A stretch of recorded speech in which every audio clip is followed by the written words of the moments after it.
जय हिंद बच्चों, तो लेकर आ चुका हूं मैं आप लोगों के लिए। हम कर रहे थे लीनियर इनइक्वेशन बेसिकली, है ना, और linear inequality and quadratic inequality basically. तो चलिए स्टार्ट करते हैं। ऑलरेडी मैंने आपको 7.1 में से आईएससी बोर्ड की बात कर रहा हूँ, मैं एमएल अग्रवाल बोर्ड की बात कर रहा हूँ। क्वेश्चन जो करवाए थे वो क्वेश्चन नंबर 1 to 10 थे, 10 क्वेश्चन करवा दिए थे और 5 क्वेश्चन जो बचे हुए थे। तो आइए एक एक क्वेश्चन की हम यहाँ पे हम बात कर लेते हैं। तो अगर मैं सबसे पहले देखूँ तो यहाँ पे हमारे पास एक इनइक्वालिटी गिवन है।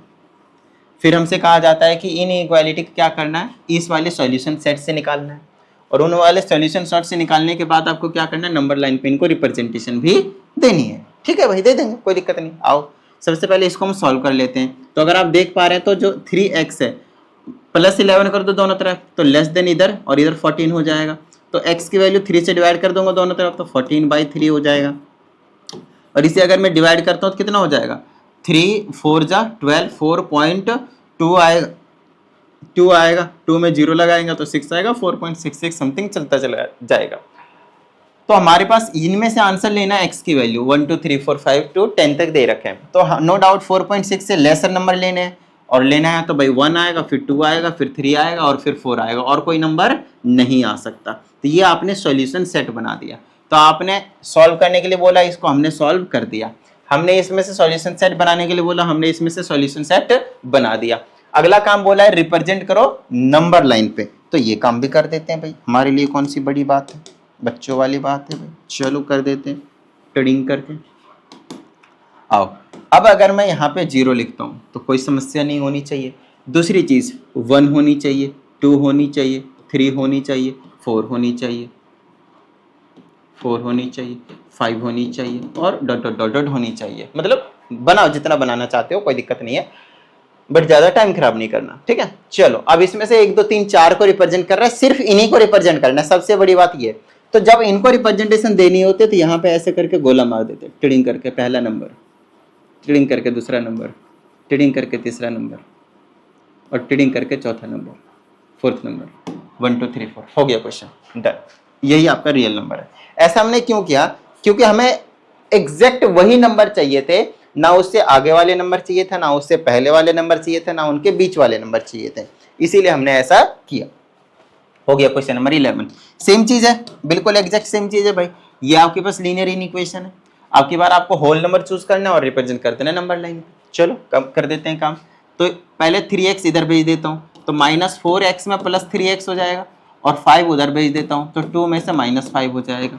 तो यहाँ पे -x बचाएगा, ग्रेटर देन -3 बचाएगा। माइनस नंबर से दोनों तरफ मल्टीप्लाई करेंगे तो इनक्वालिटी का साइन रिवर्स हो जाता है। कॉन्सेप्ट अगर आपको नहीं आता तो प्लीज 0 से देखिए लास्ट वाली वीडियो लेक्चर नंबर 1, फिर 2, फिर 3, फिर 4 और सो ऑन।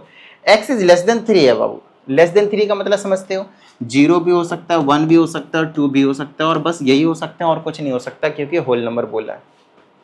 ठीक है, नंबर लाइन बनाओगे इस तरह से टिडिंग टिडिंग करके, यहाँ 0 लिख लेना, यहाँ 1 लिख लेना, यहाँ 2 लिख लेना, और फिर 3 लिख देना। 3 को मार्क मत कर देना, है ना।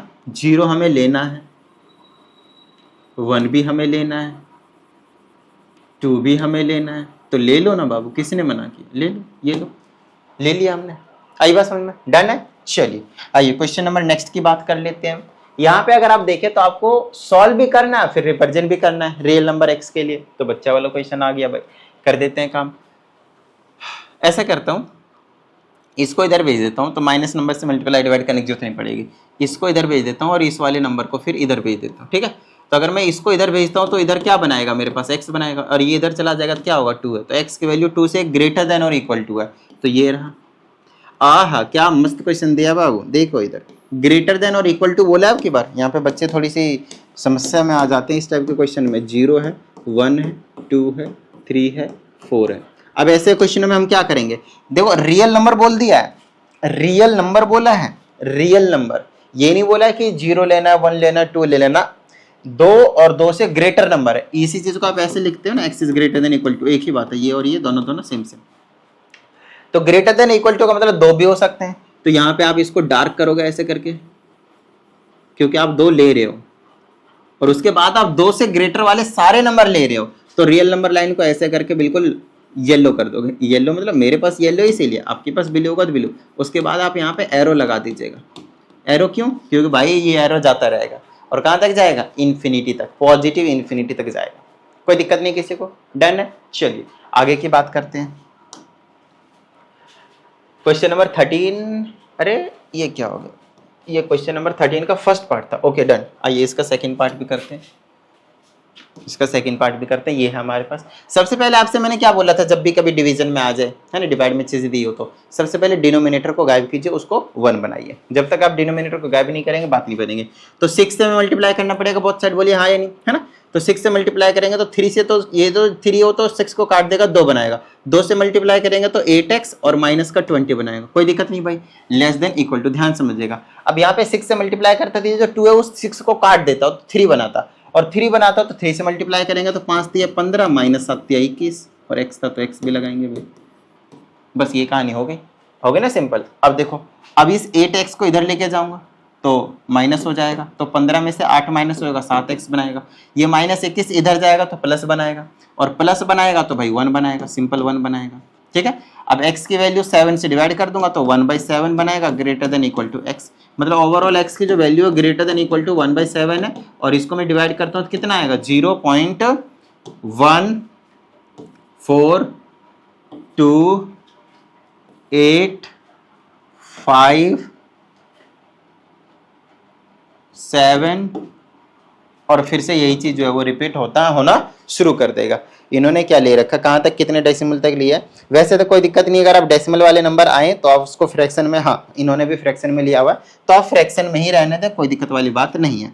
ग्रेटर देन इक्वल टू 1/7 बोला है तो आइडिया लगेगा, थोड़ा सा डिवाइड करेंगे ना आपको आइडिया लगेगा, थोड़ा सा आइडिया लगेगा कि भाई क्या हमें एक्चुअल में नंबर लाइन पे रिप्रेजेंट करना है। तो ये रहा मेरा नंबर लाइन, ये रहा मेरे पास 0, ये रहा मेरे पास 1, ये रहा मेरे पास 2, ये रहा मेरे पास 3 एंड सो ऑन। अगर आप यहाँ पे नोटिस करेंगे तो ये जो वैल्यू है 0 पॉइंट कितना है 14 एंड 28, तो 0.14 मतलब इसके यहाँ पे कहीं लाई करेगा, तो इस वाले नंबर को मान लेते हैं कि ये 1/7 है, फ्रैक्शन में लिख दीजिएगा।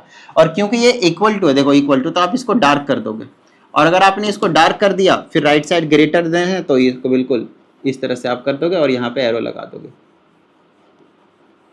कि भाई जा रहा है, इन्फिनिटी तक जा रहा है। ये आपने रिप्रेजेंटेशन दे दिया। आगे बात समझ में, डन है। तो ये 13 का सेकंड पार्ट भी हो गया। आइए क्वेश्चन नंबर 13 के हम थर्ड पार्ट और फोर्थ पार्ट की बात भी हम कर लेते हैं। अगर आप इस क्वेश्चन को देखो तो बस भाई ऐसे में आसान सा क्वेश्चन, आप एलसीएम ले लें या फिर 5 या 15 से दोनों तरफ मल्टीप्लाई करें। यहाँ पे 15 से मल्टीप्लाई करेंगे तो 5 से काट देगा 15 को, 3 या 9x हो जाएगा माइनस।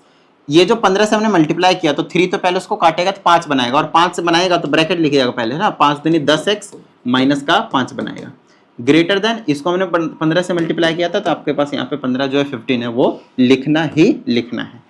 अब ये माइनस साइन चेंज करेगा भाई, इसको ध्यान रहे, तो माइनस का 10x और प्लस का 5 जो बना देगा ग्रेटर देन 15। इसको सॉल्व करेंगे, माइनस का x बनाएगा प्लस का 5 ग्रेटर देन 15, 5 उधर भेज दीजिए, minus x is greater then 10 हो जाएगा। माइनस साइन से कर देंगे काम तो माइनस का 10 लेस देन -10 हो जाएगा, है ना। पता है ये छोटी छोटी चीजें, ठीक है। x इज लेस देन -10 बोला, तो अब ये तो बहुत आसान क्वेश्चन हो गया, है ना, ये तो बहुत आसान क्वेश्चन हो गया भाई, ये कोई बड़ी चीज थोड़ी है। ये लो, तो यहाँ पे कहीं पे 0 1 नहीं माइनस के साइड जाना है, तो यहाँ पे 0 है, ऐसे करते करते -1 -2 -3 ऐसे करते करते करते यहाँ पे मान लेता हूँ मैं -10 है, और -10 से लेस भी बोला है, -10 से क्या बोल रखा है, लेस भी बोल रखा है, तो ठीक है भाई लेस देन कर देते हैं, इसको -10 यहाँ पे मान लेता हूँ मैं, -8 बोल दो, -9 बोल दो, -10 बोल दो। -10 इंक्लूडेड नहीं है तो इसमें आप ऐसे वाला सिर्फ गोला मार्कर, सर्कल टाइप का मार्कर छोड़ देंगे, ध्यान रहे, डार्क नहीं करेंगे। और क्योंकि लेस देन बोल रखा है, इससे तो इस साइड जाएंगे आप पूरा बिल्कुल मार्क करते हुए रियल नंबर के लिए, और एरो लगा दोगे लास्ट में, बस हो गया क्वेश्चन, ठीक है। चलो इसका फोर्थ पार्ट भी था क्वेश्चन नंबर 13 का, आइए इसको भी कर लेते हैं। अगर आप देखें तो यहाँ पे आपको पता चलेगा कि भाई हमारे पास जो दे रखा है डिनोमिनेटर में, तो सबसे पहले डिनोमिनेटर को ही गायब करेंगे भाई, और डिनोमिनेटर को जब भी हमें कभी भी गायब करना होता है तो उसके लिए हम एलसीएम लेते हैं, तो 2 और 4 का एलसीएम 4 आएगा, तो 4 से मल्टीप्लाई कर दीजिए दोनों तरफ, ध्यान समझिएगा। यहाँ पे अगर मैं 4 से मल्टीप्लाई करता हूँ तो 2 से पहले मुझे काटना पड़ेगा, तो काटेंगे तो आएगा 2, तो 2 से मल्टीप्लाई करेंगे तो हो जाएगा 6x माइनस 8, ठीक है, ग्रेटर देन इक्वल टू, यहाँ से तो 4 को 4 काट देगा तो सिर्फ x प्लस 1 ही बचेगा, और यहाँ 4 से मल्टीप्लाई करेंगे तो माइनस का 4 आएगा। ये हो गया मेरे पास 6x minus 8 greater than equal to x, यहाँ सॉल्व कर देंगे -3, x इधर लाओ तो 5x बना लेगा, और 8 उधर भेज दो तो प्लस का 5 बना देगा, तो यहाँ से x की वैल्यू आ गई ग्रेटर देन इक्वल टू 1। ये तो बहुत आसान हो गया, ये 0 हो गया, ये आपके पास 1 हो गया, और इक्वल है तो इसको अलग कलर से दिखा देता हूँ मैं आपको। इक्वल है तो यहाँ पे इसको डार्क करेंगे क्योंकि हमें ये भी 1 चाहिए, और राइट साइड आपके पास क्या है, इस तरह से करके आप एरो लगा दोगे कि रियल नंबर जो है वो आपको देखने को मिल रहा है। और यहाँ पे हमने क्वेश्चन नंबर जो 13 था उसे कंप्लीट कर दिया है, ठीक है, डन है। चलिए अब हमारे पास कुछ क्वेश्चंस ऐसे हैं जो स्टेटमेंट बेस्ड क्वेश्चंस हैं। एक तो ये वाला क्वेश्चन है, और कौन सा क्वेश्चन है, और एक क्वेश्चन, बस इतना ही है, 2 ही क्वेश्चन है। अरे अरे ये तो बहुत आसान सा क्वेश्चन दे दिया। अरे तो ये आपके पास क्वेश्चन नंबर 14, 1 मिनट है, ये हम क्वेश्चन नंबर 14 की बात करते हैं। देखिए फटाफट, क्वेश्चन नंबर 13 तक अभी हमने करवाया है ना, 14 को देखते हैं। इसमें कहा था the marks obtained by Sukriti in first 2 unit tests are 75 and 70, 2 number है आपके पास, ठीक है। और कहता है फाइंड द मिनिमम नंबर, समझ लिया उसको, marks, minimum marks that she should get in the third test to have an average of at least 60 marks. ये इंपॉर्टेंट लाइन है, एटलीस्ट 60 मार्क्स, ठीक है भाई। क्वेश्चन बहुत आसान है लेकिन आपको थोड़ा सा समझने की जरूरत है, ध्यान से समझिएगा। मैं एक सबसे पहले एक न्यूमेरिक वैल्यू लेता हूं और बिल्कुल छोटा सा लेता हूं जिससे आपको आसानी से समझ में आ जाता है ना। मान लेते हैं, ध्यान से समझिएगा मेरी बात, मान लेते हैं कि 10 नंबर का टेस्ट था। कितने नंबर का टेस्ट था भाई? 10 नंबर का टेस्ट, ठीक है, ओके। और आप लोग 3 स्टूडेंट हो, ABC बोल देते हैं, तीनों दोस्त हो, ABC है, और तीनों दोस्त ने एक ही लेते हैं, 3 सब्जेक्ट ले लेते हैं, है ना। ये फिजिक्स ले लेते हैं, ये फिजिक्स ले लेते हैं, ये केमिस्ट्री ले लेते हैं, और ये मैथ ले लेते हैं, PCM ले लिया हमने। चलो कुछ और ले सब्जेक्ट आप अज्यूम कर लीजिएगा। और 10 मार्क्स का टेस्ट था, यूनिट टेस्ट था, नॉर्मल छोटा सा टेस्ट था, क्लास टेस्ट मान लीजिए, और 10 मार्क्स का टेस्ट था आपके पास। तो आपने पहले वाले में मान लेते हैं कि भाई 7 स्कोर किया। कितना स्कोर किया? 7 स्कोर किया। दूसरे वाले में मान लेते हैं कि आपने 6 स्कोर किया। कितना स्कोर किया? 6 स्कोर किया। और अगले वाले में जो आपने है वो हमें नहीं पता कितना स्कोर किया, हमें नहीं पता कि आपने कितना स्कोर किया है। तो पासिंग मार्क्स जो था वो 50% था। पासिंग मार्क्स कितना था? 50%। पासिंग मार्क्स जो था वो 50% कि अगर आपके 10 में से 5 आ गए, 50% मतलब हाफ, आधा, कि अगर आपके 5 आ गए तो आप पास हो। अगर आप सच में पास होना चाहते हो तो आप मुझे बताओ कि अगले वाले टेस्ट में कितना मार्क्स लेकर आओगे। लेकिन ध्यान रहे, ये जो मार्क्स में 50% की बात कर रहा हूं, तीनों सब्जेक्ट का एवरेज है। तीनों सब्जेक्ट का क्या? एवरेज है। एवरेज का मतलब होता है जितने भी मार्क्स है सबको ऐड कर दो, और जितने भी टोटल नंबर थे उसी से आपको क्या करना है? डिवाइड कर दो। तो देखो अब इसमें तो आप 5 से ग्रेटर ले आए हो तो पास हो, इसमें तो आप 5 से ग्रेटर ले आए हो तो पास हो। लेकिन मैं बस आपसे ये कह रहा हूं कि अगर आपने गलती से इसमें आपने 1 ले आया, ध्यान समझिएगा, मान लेते हैं आपने गलती से इसमें 1 ले आया, अरे ये तो मैथ्स में 1 दिला दिया भाई, क्या कर रहा है? ठीक है कोई नहीं, मान लेते हैं, चलो ठीक है ना। अब बात आती है 7 और 6 कितना हुआ? 13। 13 और 1 कितना हुआ? 14, 14। अब 14 का एवरेज निकालेंगे, सबका सम कर दिया, उसका एवरेज निकालेंगे तो 1 2 3 थे टोटल, 3 से डिवाइड करेंगे तो ये 4 पॉइंट समथिंग आएगा। क्या आपके 50% मार्क्स आए? 5 आए? नहीं आए, 5 से लेस है, मतलब आप फेल हो गए। बेशक आप 2 सब्जेक्ट में पास थे, लेकिन तीसरे में जैसे अगर आपने मिनिमम पासिंग एवरेज जो मार्क्स थे उसको अगर आपने क्रॉस नहीं किया तो आप क्या हो गए? फेल हो गए। तो मिनिमम जो मार्क्स चाहिए आपको यहाँ पे वो कितना चाहिए? 2 चाहिए। बताओ क्यों चाहिए? क्योंकि ये जो 7 और 6 और 2 13 15 बना देगा, 15 डिवाइडेड बाय 3 क्या बना देगा? आपके पास 5 बना देगा, और 5 आपके पास पासिंग मार्क्स आ गया भाई। जो 50% का क्राइटेरिया था पासिंग मार्क्स वो आपके पास आ चुका है। लो, आई बात समझ में? क्या इतनी बात समझ में आई? तो उसी यही क्वेश्चन यहाँ पे दे रखा है कि ये वाला नंबर आपका कितना होना चाहिए, कि जो आपका एवरेज होना चाहिए, एवरेज जो होना चाहिए वो एटलीस्ट, कम से कम, देखो 5 या 5 से ग्रेटर। अगर आप इसमें भाई, अगर आप मान लो 5 की जगह 9 लाते, लो देखा ना, कर दिया ना काम, 9 लाते, 9 लाते, है ना। चलो 10 ले लेते हैं भाई, मैथ्स पढ़ा रहे हैं, 10 ले, इसमें भी ले लो भाई, कोई दिक्कत नहीं, ठीक है। बट ठीक है, चलो अभी मैं आप लोगों को इसके आसपास ही रख देता हूँ। चलो फिर भी मैं 8 पे रख देता हूँ इसको।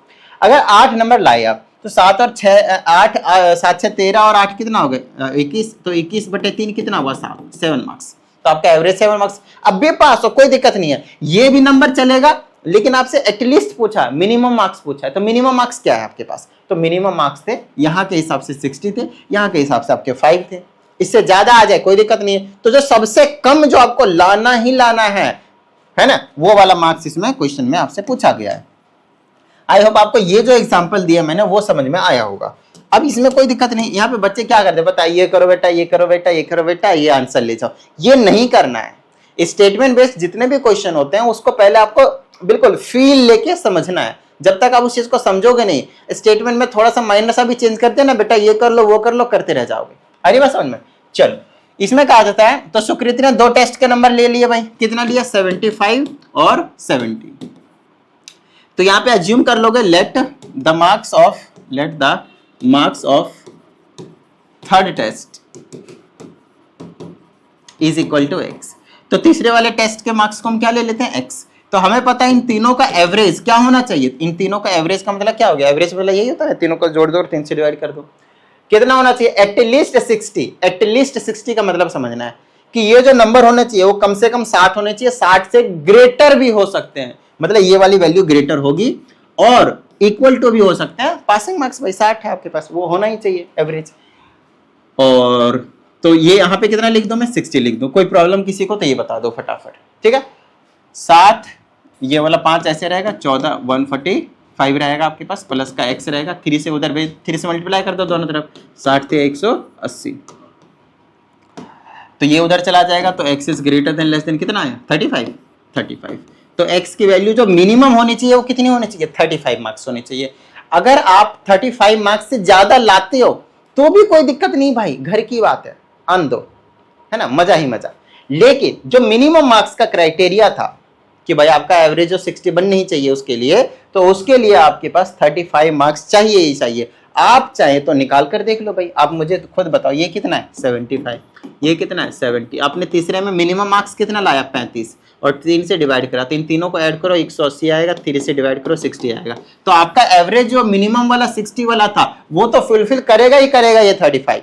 लेकिन अगर आपने इससे ज्यादा नंबर लाए तो हमें कोई समस्या नहीं उससे, वो मिनिमम का क्राइटेरिया था, एटलीस्ट उतना होना चाहिए था, उतना होना और उससे ज्यादा हो सकता है, कोई दिक्कत नहीं। तो आप मिनिमम 35 मार्क्स लाइए और उससे ज्यादा भी लाइए, कोई दिक्कत वाली बात नहीं है। तो मिनिमम आपसे पूछा था, आपने मिनिमम ला दिया, कोई दिक्कत नहीं भाई यहां तक। आप इस क्वेश्चन को समझते हैं, ये क्वेश्चन ज्यादा बेहतरीन तरीके से समझ पाएंगे कौन बाबू, कौन अकाउंट्स वाले, कॉमर्स वाले बेसिकली, क्योंकि उनको क्या कहते हैं इसको, कॉस्ट फंक्शन, रेवेन्यू फंक्शन हो गया, मार्जिनल कॉस्ट हो गया, एवरेज कॉस्ट हो गया, ये सारी चीजें मतलब पढ़ा दिया जाता है बेहतरीन तरीके से, इसीलिए। बाकी ऐसा नहीं है कि कोई नहीं समझ सकता, ये हर कोई समझ सकता है, लेकिन बस आपको थोड़ा सा ध्यान समझना है कि मैं जो समझा रहा हूँ उसको, ठीक है ना। बहुत छोटा सा क्वेश्चन है ये बाबू, बहुत छोटा सा क्वेश्चन है ये, ठीक है ना, ध्यान समझना। अगर मैंने आपसे बोला कि आपने एक सामान लिया, मान लेते हैं आप एक बिजनेस कर रहे हो और कोई एक प्रोडक्ट ए है, कोई एक प्रोडक्ट ए है, उसकी आपने क्वांटिटी उठा ली है 100 पीस, है ना, 100 क्वांटिटी उठा ली, और मान लेते हैं एक क्वांटिटी जो है वो आपको 10 रुपीज की पड़ी, तो ये जो टोटल अमाउंट हुआ वो 1000 आया, बोलो हाँ या नहीं। और इसको बोलते हैं हम कॉस्ट प्राइस, क्या बोलेंगे इसको, कॉस्ट प्राइस। क्यों, क्योंकि यही तो आपका कॉस्ट लगा है ना, इसलिए ये क्या हो गया कॉस्ट प्राइस, ठीक है। इसको हम जनरली बिजनेस के टर्म्स में इसको हम इन्वेस्टमेंट का नाम देते हैं, याद आया पिछली क्लास का चैप्टर, है ना, इन्वेस्टमेंट का नाम दिया हमने। कॉस्ट प्राइस कितना आया 1000 आया। तो आप मुझे बताओ, अगर मैं एक बिजनेसमैन हूं नॉर्मली, तो एक चीज प्रोडक्ट को मैंने खरीदा या मैन्युफैक्चर करवाया और हमारी कॉस्टिंग इतनी लगी है, तो क्या मैं इतना ही का बेचूंगा, बताओ मुझे, इतने का तो मैं चाह के भी नहीं बेच सकता भाई। तो मैंने इसको क्या किया, 10 रुपए का मेरा बिल्कुल खरीदा है या फिर मैन्युफैक्चर करके मेरी इतना टोटल कॉस्टिंग आई है, तो इसी प्रोडक्ट को जब मैं सेल करने जाऊंगा तो मैं कितने का सेल करूंगा, नो डाउट मैं 12 रुपीज का सेल करूंगा, मैं 13 का, 10 से तो ज्यादा का ही गारंटेड आप सेल करोगे। 10 12 15 कितने ले लो, चलो 13 ले लेते हैं। तो आपके पास 100 पीस थे और आपकी बार आपने 13 रुपीज का सेल किया है। 13 रुपए का एक था और 100 पीस थे, 13 इंटू 100, तो आपके पास कितना आया, आपके पास टोटल 1300 रुपीज आए। कितने आए आपके पास, 1300 रुपीज। आपने खरीदा था 1000 रुपीज का, जो कि कॉस्ट प्राइस था या फिर मैन्युफैक्चर्ड प्राइस था, और आपने बेचा इसको 1300 का। तो बताओ प्रॉफिट कितने का हुआ? कोई बता देगा सर 300 का प्रॉफिट हुआ है ना, 300 का फायदा हुआ। अब से फायदा नहीं पूछा है मेरा यहाँ पे, अभी मतलब जो समझाने का था वो था आपके पास, इस चीज को हम बोलते हैं रेवेन्यू। रेवेन्यू का क्या मतलब हुआ इसका मतलब, तो रेवेन्यू का मतलब हुआ कि जो टोटल अमाउंट आपने रिसीव किया किसी भी प्रोडक्ट को सेल करके। तो आपको कॉस्ट प्राइस समझ में आ गया और आपको रेवेन्यू भी समझ में आ गया। अब आपको एक चीज ध्यान में देना है कि कोई भी बिजनेसमैन होगा वो कभी भी जो रेवेन्यू होगा वो कम नहीं मतलब करना चाहेगा, ना ही वो कम करेगा कॉस्ट प्राइस से, क्योंकि जितने का उसका कॉस्ट प्राइस बढ़ेगा उससे हमेशा उसका रेवेन्यू ज्यादा होना चाहिए भाई। तो यहाँ पे हम हमेशा समझते हैं कि जो रेवेन्यू है, कि जो आपके पास रेवेन्यू है एक्स जो होना रेवेन्यू, ये जो रेवेन्यू है वो हमेशा ग्रेटर देन होना चाहिए। एक्स के टर्म में दे रखा है यहाँ पे रेवेन्यू हमारा और कॉस्ट फंक्शन, तो हमेशा वो किससे होगा, ग्रेटर होगा। हाँ, एक ऐसा भी कंडीशन आएगी, एक ऐसा भी कंडीशन आएगा भाई जिस केस में हम चाहते हैं कि कुछ प्रॉफिट कमाए ही ना।